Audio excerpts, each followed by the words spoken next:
Hey everyone, I'm Benjamin Tricconi, and I'm here to talk to you today about building systems of accountability. After spending a few minutes with me, you will be able to develop your own accountability system for your chapter.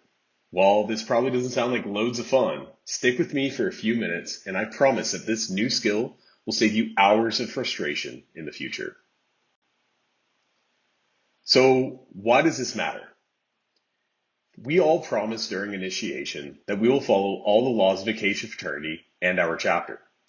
During the third degree, it is stated that no group of men can survive and prosper if they do not adopt and observe common rules to ensure mutual harmony and accord. I'd like to remind everyone that in dealing with difficult situations, we can only control how we act and react to others. To paraphrase the ritual, our promises of brotherhood will not be measured by how much brotherhood we receive, but by how much we give. Your success will be assured when you realize that while we can only invite brotherhood from others, we can require it of ourselves. Remember also that our ritual states, "To whom much is given, of him shall much be required."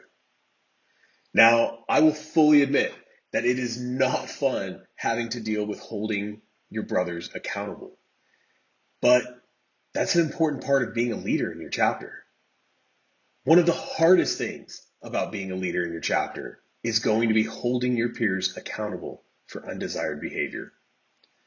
Now, the bright side about holding brothers accountable is that it enables us to create a safe environment to ensure that we continue to have a great time without having to deal with the same difficulties over and over again. It might also save you some time by not having to deal with student conduct to talk about what happened. All right, so here's the formula for how you can develop a system for accountability in your chapter. I recommend holding this activity during an executive leadership retreat, or at least during an executive meeting. First, list out the things you have to hold members accountable for. This could be simple things such as attendance at required events, or more complex things such as their behavior at events. A great example is keeping people from going upstairs during a social event at the house. If you can, get a big easel pad and brainstorm with everyone. Have someone list out everything on the pad. If you don't have access to an easel and pad, go ahead and use a Google Sheet. Next, list out why it's difficult to hold people accountable for these behaviors. Remember to not criticize what anyone says, because if they think it's difficult, then it is.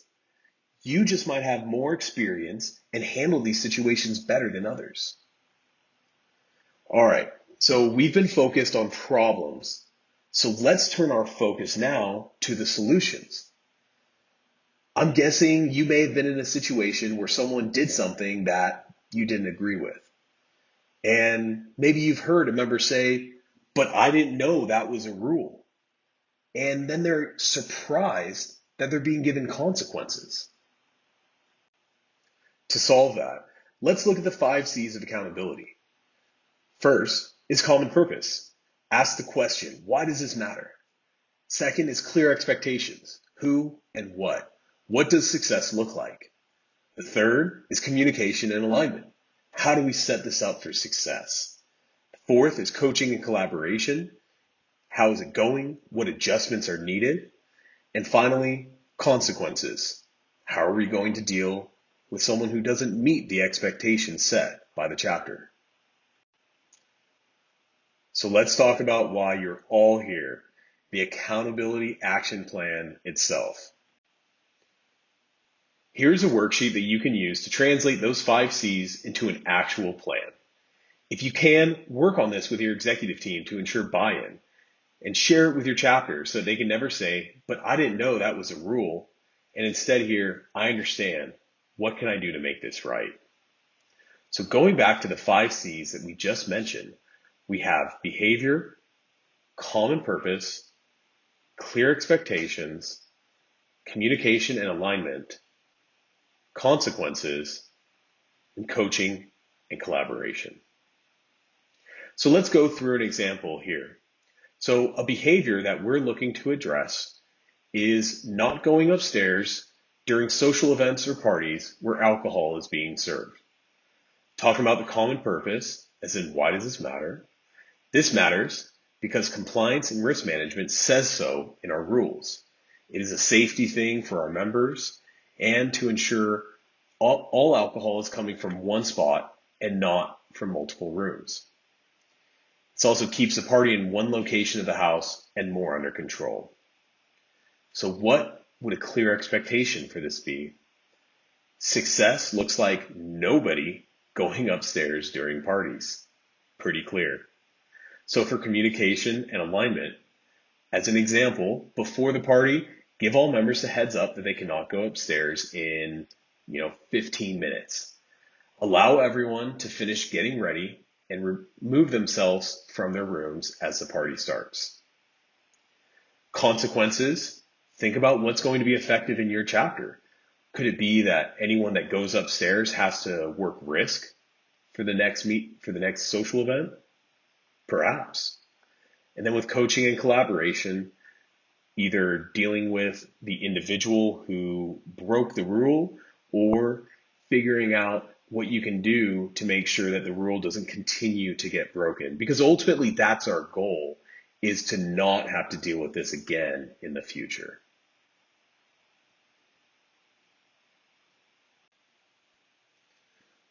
After you've developed your plan, here are 3 action steps to help you enact your plan.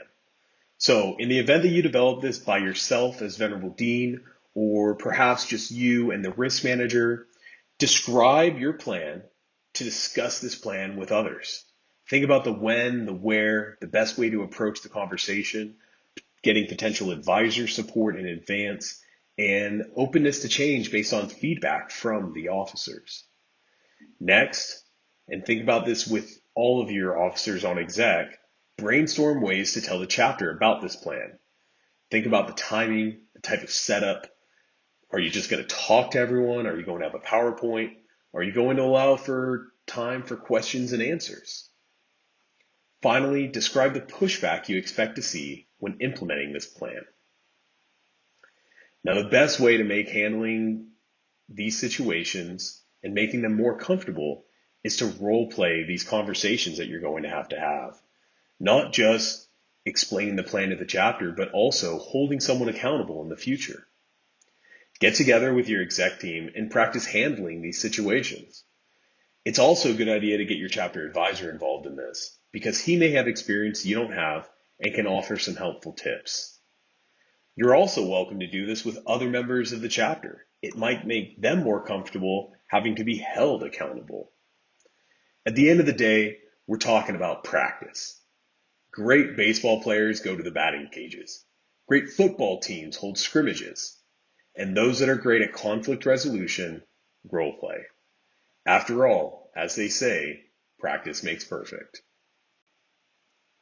And that's it. Thank you for your time. If you have any questions, contact me at benjamin@acacia.org. So live.